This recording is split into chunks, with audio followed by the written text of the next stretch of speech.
आप सभी भक्तों को राधे राधे, जय श्री कृष्ण। रोजाना ऐसी और भी श्रीमद् भगवत गीता की वीडियोस देखने के लिए सब्सक्राइब करें हमारे चैनल श्री गौरी गिरधर को और बने हमारे यूट्यूब परिवार श्री गौरी गिरधर का एक हिस्सा।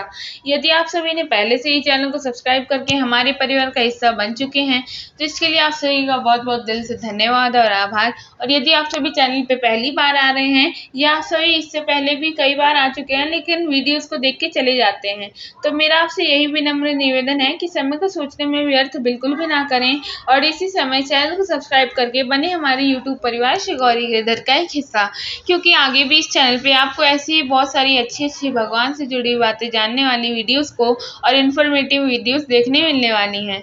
इसलिए समय को सोचने में व्यर्थ बिल्कुल भी ना करें और चैनल को सब्सक्राइब करके बने हमारे यूट्यूब परिवार श्री गौरी गिरधर का एक हिस्सा। आज हम सभी पढ़ेंगे गीता अध्याय 6 ध्यान योग, जिसे आत्म संयम योग भी कहा जाता है। उसका श्लोक नंबर 29, 30, 31 चलिए पढ़ते हैं।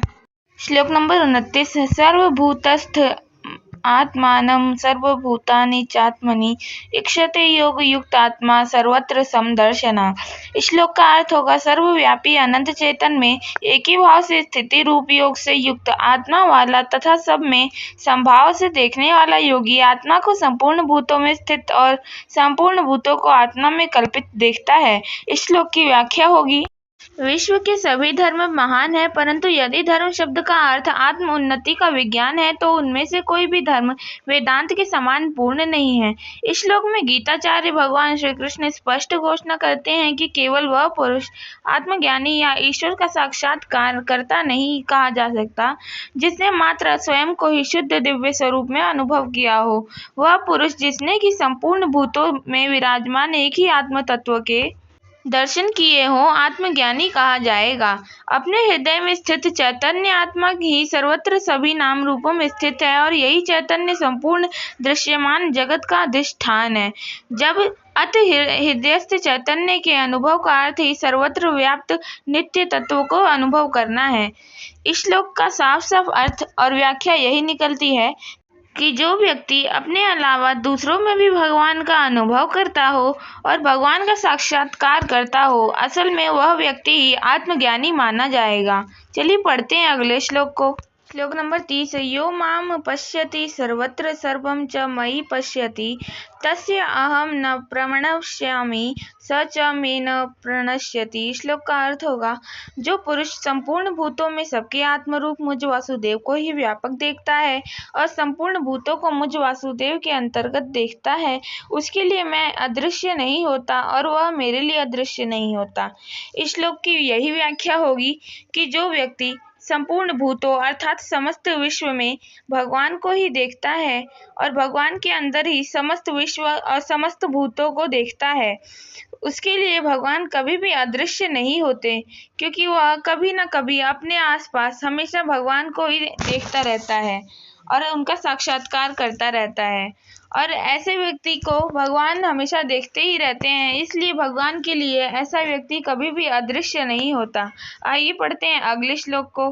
श्लोक नंबर 31, सर्वभूत स्थितम यो माम भजेत्येकत्वं मा स्थितम सर्वथा वर्तमानो अपि स योगी मयि वर्तते। श्लोक का अर्थ होगा, जो पुरुष एक ही भाव में स्थित होकर संपूर्ण भूतों में आत्मरूप से स्थित मुझ सच्चिदानंद घन वासुदेव को भजता है, वह योगी सब प्रकार से बरतता हुआ भी मुझ में ही बरतता है।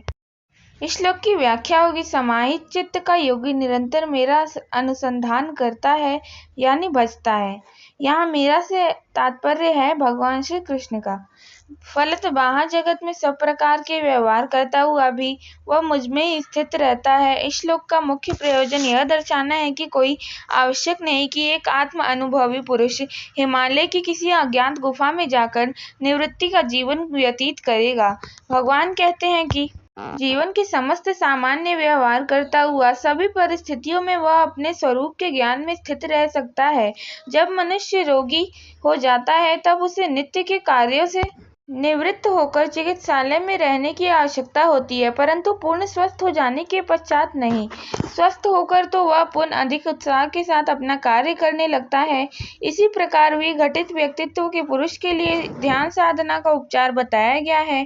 उसके अभ्यास से जब वह स्वस्वरूप को पहचान कर दैवी सामर्थ्य प्राप्त कर लेता है, तब वह निश्चय ही अपने पूर्व के कार्य क्षेत्र में जाकर कर्म करते हुए भी। इस श्लोक की व्याख्या यही निकल कर आती है कि वास्तव में हम सभी को यह लगता है कि भक्ति का अर्थ यह है कि हिमालय की गुफाओं में जाकर एकांत में बैठकर चिंतन और मनन करना, जबकि यह गलत है। भगवान यहाँ स्वयं बताते हैं कि जो व्यक्ति अपने संपूर्ण सांसारिक कार्यों को करते हुए तथा गृहस्थी के सारे कर्तव्यों को निभाते हुए भगवान का निरंतर चिंतन और स्मरण रखता है, भगवान उससे अत्यंत प्रसन्न होते हैं। जाने वीडियोस बनाने में ऐसी कौन सी कमी रह जा रही है कि आप सभी वीडियोस देखते तो हैं लेकिन चैनल को सब्सक्राइब करके हमारे परिवार का हिस्सा नहीं बन रहे हैं, जिस कारणवश हमारा परिवार लगातार ही डाउन में जाता जा रहा है। ऐसी कौन सी कमी रह जा रही है, उस कमी को कमेंट में ज़रूर बताएं। हम उस कमी पर काम करने की पूरी कोशिश करेंगे। आप सभी भक्तों को राधे राधे, जय श्री कृष्ण। मिलते हैं अगली वीडियो में।